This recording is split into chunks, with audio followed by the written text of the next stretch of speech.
Hello guys, welcome back another video. Today in this video I'm going to show you how to cancel your RBC car insurance, or you can say auto insurance. So let's get started.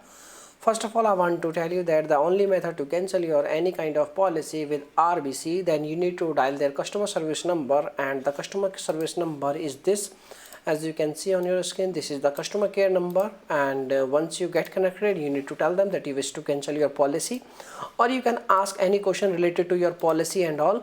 And once you confirm your details, and they will ask you some questions, and after confirmation, and they will ask you reasons why you want to cancel your policy, and they will guide you each and every information related to your policy, and they can cancel your policy very easily without any problem. Okay, but make sure when you are trying to cancel your policy, ask them for a confirmation mail, or you can say any kind of confirmation proof.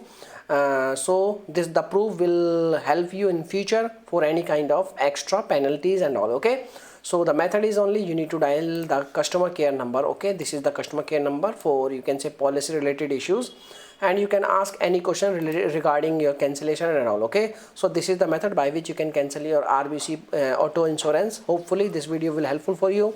If yes, please hit a like button, and thanks for watching this video. Bye bye.